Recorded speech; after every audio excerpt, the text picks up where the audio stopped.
में आपका हार्दिक स्वागत है। दोस्तों आज हम बात करेंगे शाहजहां के पूर्वजों के बारे में, जिसमें एक बाबर भी आता है। मुगल काल का एक महान सम्राट जो बाबर है, मुगल सम्राट 1526 ईस्वी से 1707 ईस्वी तक था। दोस्तों 1526 ईस्वी में पानीपत के प्रथम युद्ध में दिल्ली सल्तनत के अंतिम वंश जो लोधी वंश के इब्राहिम लोधी को हराकर बाबर ने भारत में मुगल वंश की स्थापना की। इस वंश का संस्थापक और प्रथम शहंशाह बाबर था। 14 फरवरी 1483 ईस्वी को फरगना में जहरुद्दीन मोहम्मद बाबर का जन्म हुआ। बाबर अपने पिता की ओर से तैमूर का 5वां एवं माता की ओर से चंगेज का 14वां वंशज था। उसका परिवार तुर्की जाति के चगताई वंश के अंतर्गत आता था। बाबर अपने पिता उमर शेख मिर्जा की मृत्यु के बाद 11 वर्ष की अल्प आयु में 1494 ईस्वी में मावरा उनहर की एक छोटी सी रियासत फरगना का शासक बना। दोस्तों उसने अपना राज्याभिषेक अपनी दादी एहसान दौलत बेगम के सहयोग से करवाया। बाबर ने अपने फरगना के शासनकाल में 1501 ईस्वी में समरकंद पर अधिकार किया, जो मात्र 8 महीने उसके कब्जे में रहा। 1504 ईस्वी में बाबर ने काबुल पर अधिकार कर लिया।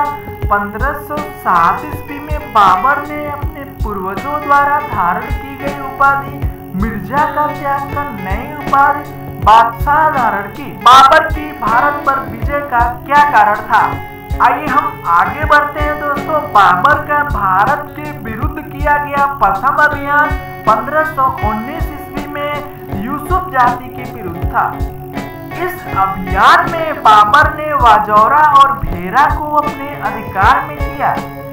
यह बाबर का प्रथम भारतीय अभियान था जिसमें उसने तोपखाने का प्रयोग किया था। 1519 ईस्वी में उसने अपने दूसरे अभियान में बाबर ने पेशावर पर अधिकार प्राप्त कर लिया। 1520 ईस्वी में अपने तीसरे अभियान में बाबर ने वाजौरा एवं भेरा को पुनः जीता। साथ ही सियालकोट और सैयदपुर को भी अपने अधिकार में कर लिया। दोस्तों 1524 ईस्वी के चौथे अभियान के अंतर्गत इब्राहिम लोधी एवं दौलत खां के मतभेद होने के कारण दौलत खां ने अपने पुत्र दिलावर खां एवं आलम खां जो बहलोल लोधी का पुत्र है को बाबर को भारत पर आक्रमण हेतु आमंत्रित करने के लिए भेजा।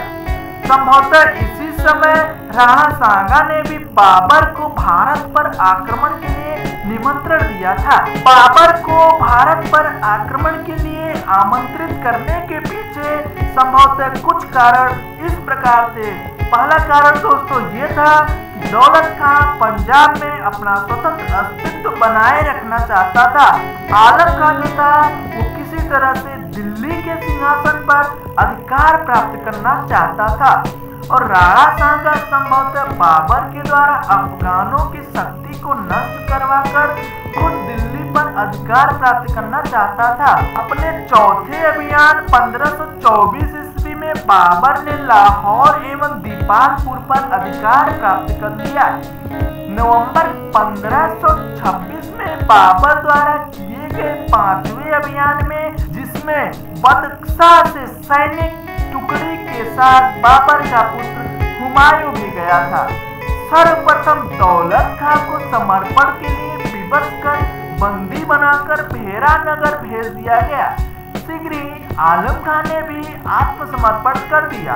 इस तरह पूरा पंजाब बाबर के कब्जे में आ गया। तो दोस्तों आज के एपिसोड में बस इतना ही। अब दीजिए हमें इजाजत। जय हिंद, जय भारत। दोस्तों हमारा वीडियो पसंद आया तो कमेंट में अपनी राय दीजिए और हमारे चैनल को जरूर सब्सक्राइब कीजिए।